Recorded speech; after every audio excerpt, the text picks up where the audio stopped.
Willkommen Leute zur dritten Dev Diary zum Februar-Update. Und heute habe ich mir mal wieder den Daniel geschnappt, auch wie in der letzten Folge. Denn heute schauen wir uns mal die Ticketsysteme an, vor allem anhand von The Buzz, dass ihr da ganz einfach mal seht, wie das vor allem auch bei uns ankommt, wie das da verarbeitet wird, was da wirklich mit euren Tickets passiert.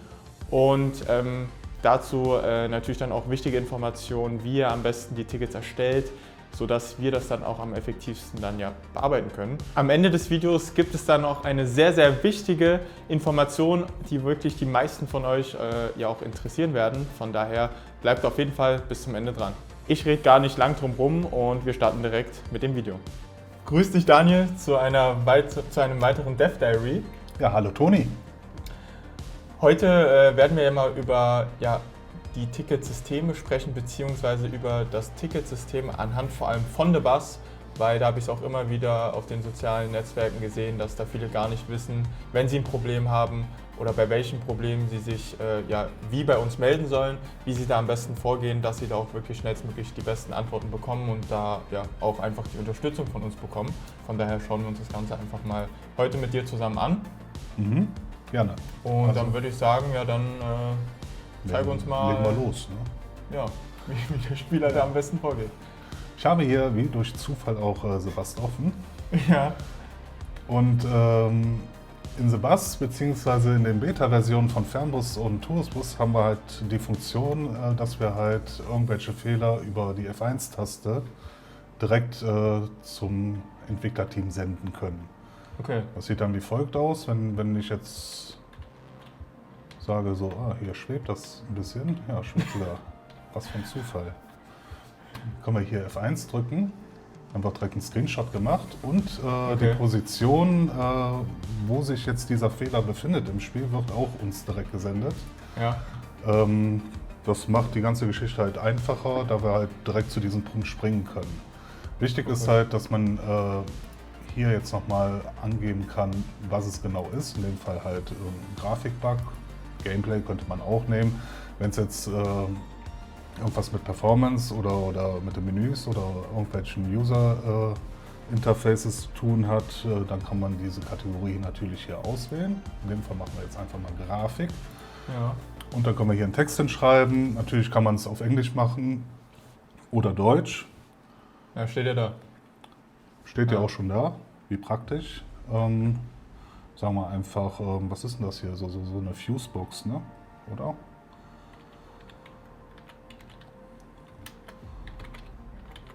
Das ist doch einfach. Direkt mal falsch geschrieben. Aber Leute, ihr seht, also eigentlich steht alles da, wie ihr es machen sollt. Da sehen wir als Grafiker direkt so, ja, ist wieder so ein schwebendes Objekt. Das können wir dann schnell wieder in den Boden versenken und damit halt auch relativ schnell abarbeiten.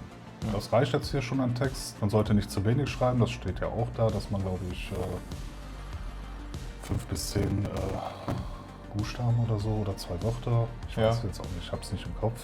Okay. Aber das reicht jetzt hier soweit, dann können wir es direkt absenden. So, hier kriegen wir die Bestätigung und ich schmeiß das mal jetzt hier rüber. Hier habe ich halt auch direkt die Liste. Ich könnte halt jetzt hier persönlich auch die bestimmten Grafiker zuordnen. Das könnt ihr natürlich da draußen nicht. Also vorab jetzt erstmal, jetzt sehen wir, wie es eigentlich dann im Endeffekt vom Spieler bei uns ankommt. Ja. Okay. Hier bekommen wir halt die ganzen Listen rein, die noch nicht zugewiesen wurden. Das macht dann ein Mitarbeiter von uns, im Regelfall der Max, der sortiert das dann aus und wir als Grafiker, ich rede jetzt nur von uns Grafikern, wir bekommen das dann direkt hier zugelistet, zugewiesen und dann können wir die Sachen abarbeiten. Okay. So, und das sieht dann wie folgt aus. So, das ist jetzt natürlich erstmal Fernbus, was wir offen haben, weil ich gerade hier noch ein paar Bugs vom DDC behebe. Ja. Und dann haben wir hier dieses Tool, das nennt sich Ladybug. Da bekommen wir eigentlich die Sachen rein und wir können halt direkt mit GoTo können wir da hinspringen. Das ist in dem Fall jetzt ein leeres Bild. Jetzt lade ich die Level dazu. Wenn das dann fertig ist, bin ich direkt an der Position und kann den Fehler im Regelfall sofort beheben. und dann abhaken. Okay. Das ist für uns einfach zu bearbeiten und für euch ist es auch einfacher, uns die Sachen zu schicken. Genau, weil in dem Fall muss der Spieler einfach nur F1 drücken und zum Beispiel dann die Koordinaten, darum muss er sich nicht kümmern, die werden euch direkt zugespielt in dem Programm. Wie man es jetzt hier sieht, du öffnest das dann direkt, ihr seid direkt da. So, ich habe jetzt hier den Vorteil, ich bin direkt an dieser Position, kann dann sehen, im Regelfall kriegen wir dann halt hier so Sachen wie Gras. Hier in dem Fall wäre es ein Distance Field, das ist aber glaube ich schon behoben worden. Okay. Und dann können wir an dieser Stelle schnell diese Sachen beheben. Das ist super easy. Und wie gesagt, das funktioniert halt bei Sebast die ganze Zeit, weil es halt im Early Access Modus ist. Fernbus und Touristbus ist die F1-Funktion dann nur für Leute, die in der Beta-Phase dabei sind. Also generell da auch zusammenfassend ist es da jetzt auch für die Spieler wichtig zu beachten, dass wenn sie das Ticket erstellen, dem Ganzen folgen, was da steht, die Kategorie etc. auswählen. Und ja, sich das wäre schon mal für uns hilfreich, wenn man schon schreibt, das ist jetzt ein Grafikbug, das ist ein technischer Bug oder so. Ja. Performance-Bug, dann können wir das nachher, weil wir kriegen ja nicht nur 1, 2 Tickets, wir kriegen ja ein paar 100 rein. Ja. Dann können wir das viel besser und schneller sortieren und abwickeln. Ja, das ist auch noch ein wichtiger Punkt, den du ansprichst, weil ich das auch persönlich oft auf Social Media mitbekommen habe, dass viele denken, wenn sie ein Ticket erstellen, innerhalb von 12 Stunden das behoben werden muss. Aber wie du schon sagtest, ihr bekommt ja jetzt nicht nur 2, 3 Tickets rein, sondern wirklich auch mal 100 oder noch mehr. Von daher, da an der Stelle ist auch nochmal wichtig zu sagen, dass es wirklich auch wichtig ist, dass ihr auch Geduld habt und vielleicht jetzt auch, vor allem wenn wir das jetzt nochmal extra in einem Video zeigen, auch da mehr Verständnis für habt, dass es halt nicht wenig ist und vor allem auch nicht einfach ist, dann immer schnellstmöglich die ganzen Tickets zu bearbeiten, weil ich meine, ihr seid jetzt zum Beispiel, du bist jetzt Grafiker, du arbeitest ja eigentlich die ganze Zeit noch zum Beispiel jetzt an dem Polen-DLC etc. hast immer andere Aufgaben und kannst da jetzt nicht, sage ich mal, Vollzeit dich um Tickets kümmern. Das ist halt, das wäre dann halt zu viel, weil hauptsächlich arbeite ich natürlich als Grafiker. Wir haben ja auch noch weitere Kollegen, die halt auch mal im Support arbeiten. Ja. Aber wie gesagt, da kommt man halt jetzt nicht jeden Tag drauf. Wenn es halt ein bisschen stressig ist und so, dann dauert es natürlich auch mal ein bisschen. Ja. So. Aber wir kommen jetzt auch mal zum weiteren Support Center von uns. Und zwar können wir hier einfach mal auf die Startseite gehen von TML Studios. Das scrollen wir einfach mal weiter runter. Und hier gibt es halt unseren Support. Da klicken wir einfach drauf. Wenn ihr jetzt Probleme habt, dass das Spiel nicht startet oder abstürzt oder dass ein Lenkrad nicht funktioniert oder was weiß ich, kann man hier im FAQ erstmal nachschauen. Hier werden viele Probleme, die gängigsten Probleme zu den verschiedenen Spielen, die wir haben, werden hier aufgelistet und man kann sich halt hier, Fernbus-Simulator startet nicht, da haben wir schon Lösungsvorschläge drin, die ihr erstmal abarbeiten könntet, bevor ihr erstmal ein Ticket schreibt, weil im Regelfall behebt es euer Problem sofort. Das ist auch ganz wichtig, weil ich sehe auch immer wieder, dass sich die Fragen wiederholen, das sind eigentlich immer wieder die gleichen Probleme. Und wenn man da wirklich jetzt weiß, okay, das gibt's, wir haben es jetzt auch nochmal hier extra gezeigt, dass man, bevor man ein Ticket erstellt, da wirklich mal hier ganz kurz, auch hier ganz verständlich aufgelistet. Ja, es ist ganz einfach mal hier reinschauen, mal gucken, was es gibt. Das wird auch erweitert, wenn es halt neuere Fehler gibt oder irgendwelche Peripheriegeräte, die halt nicht sofort funktionieren, wo man halt auf Steam irgendwas umstellen muss. Das wird dann hier auch einfach mit reingelistet. Zum Beispiel Logitech-Lenkräder. Da haben wir halt auch verschiedene Lösungsvorschläge zu verschiedenen Problemen. Ja. Schaut euch das einfach an und das ist auch für uns einfacher, weil wir müssen die Leute halt erstmal anschreiben, was für Probleme hast du. Wir müssen, das ist halt auch nochmal wichtig, wenn ihr ein Ticket schreibt, schreibt bitte dazu, welches System ihr benutzt, PC oder Konsole.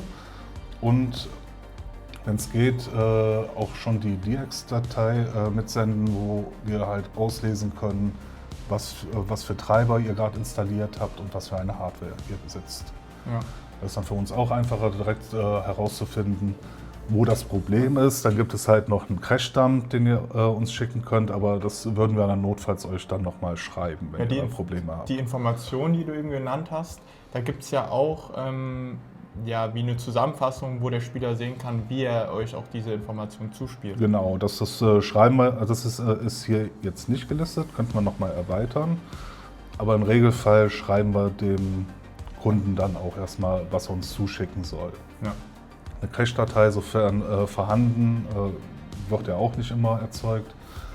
Aber damit können wir halt auch genau sehen, warum das Spiel gerade abgestürzt ist, weil direkt an dem Punkt auch ausgelesen werden kann, was den Absturz verursacht hat. Okay. Ob es jetzt nur ein Hardwarefehler war oder ein anderer Treiber oder ein Peripheriegerät, was Probleme verursacht. Da kommen wir doch besser zu einer Lösung. Ja. Und ich meine, im Endeffekt ist ja auch im Interesse von den Spielern, weil ihr müsst ja es auch so sehen, wenn ihr nicht zu viele unnötige Tickets erstellt, haben die zum Beispiel jetzt der Daniel, ist ein Grafiker, hat er wieder mehr Zeit, um an neuen Projekten weiterzuarbeiten, um da schneller voranzukommen und hält sich nicht an unnötigen Dingen auf. Das ist jetzt auch viel mehr ein Appell daran, wirklich auch nicht jetzt einfach loszurennen und bei jeder Kleinigkeit Tickets zu erstellen, sondern wirklich da hier vorher zu schauen, okay, ist es schon ein häufiges Problem, was auftritt, kann ich das auch selbst da lösen. Und wenn ihr aber auch ein Ticket erstellt, dann wie gesagt auch ein qualitativ hochwertiges Ticket erstellen, wie es der Daniel eben gesagt hat, mit den nötigen Informationen, dass es dann auch an der richtigen Stelle landet und wirklich effektiv auch gelöst werden kann. Ja. Und es reißt euch auch keiner den Kopf ab, wenn ihr jetzt hier keine Lösung findet oder nicht unsicher seid, ob das die vernünftige Lösung ist zu eurem Problem. Ihr könnt natürlich immer ein Ticket öffnen und uns fragen. Okay. Das ist kein Problem. Bloß, wenn ihr jetzt hier was schreibt, natürlich in Englisch oder Deutsch, das ist jetzt kein Problem. Manche schreiben natürlich auf Italienisch oder Chinesisch, da müssen wir das halt übersetzen. Aber das ist jetzt auch nicht das Schlimmste. Wichtig ist für uns halt, dass ihr vernünftige Sätze schreibt, dass wir dann auch verstehen können, was ihr genau meint. Ganz wichtig. Ja. Sollte klar sein, aber manchmal muss man es halt auch durch. Ja, manchmal ist es auch hilfreich, wenn ihr irgendwie an der Stelle nicht weiterkommt oder irgendwie einen Fehler gefunden habt und so, dann macht halt einen Screenshot von dieser Szene und am besten auch noch von der Minimap, damit wir halt genau wissen, wo es ist und die nächste Stadt halt erwähnen. Dann finden wir es schneller, weil hier über dieses Support-System kommen wir natürlich nicht automatisch direkt an die Stelle wie mit der F1-Funktion. Ja. Ja, super. Das wäre es hier zu unserem Support-System. Ja. Ich denke, das haben wir mal wirklich gut und kompakt zusammengefasst. Ist jetzt wahrscheinlich eher für euch auch ein trockenes Thema, aber ihr werdet es selbst erkannt haben, ist wirklich sehr, sehr wichtig. Auch generell für euch, aber auch, wie gesagt, für uns, für den Fortschritt, dass wir uns da nicht immer unnötig dran aufhalten, da Zeit verlieren. Von daher denke ich, das war wirklich auch extrem wichtig, das jetzt hier mal in einem Dev Diary anzusprechen. Von daher auch, vielen Dank Daniel, dass du dir da jetzt mal die Zeit genommen hast. Ja, gerne doch. Das war es auch schon wieder mit der heutigen Dev Diary. Ich hoffe, euch hat es gefallen. Ihr habt gesehen, heute war es mal ein eher trockenes Thema Ticketsysteme. Aber ihr habt gesehen, das ist nur nicht extrem wichtig für uns, sondern auch extrem wichtig für euch, dass insgesamt dann wir als Team, als Studio da auch wirklich die Spiele bestmöglich und schnellstmöglich auch weiterentwickeln können. Wie am Anfang des Videos besprochen, werde ich euch jetzt nochmal eine wichtige Information mitgeben. Am 21. März wird dann endlich das Polen-DLC rauskommen. Deswegen geht da jetzt auch schon auf die Steam-Seite. Setzt euch das Ganze auf die Wishlist, dass ihr es auf jeden Fall nicht verpassen werdet. Und dann würde ich sagen, könnt ihr euch da auf jeden Fall drauf freuen. Nochmal 21.03., da wird das Polen-DLC rauskommen. Und in diesem Sinne bedanke ich mich fürs Zuschauen, fürs Zuhören und wir sehen uns beim nächsten Mal. Ciao.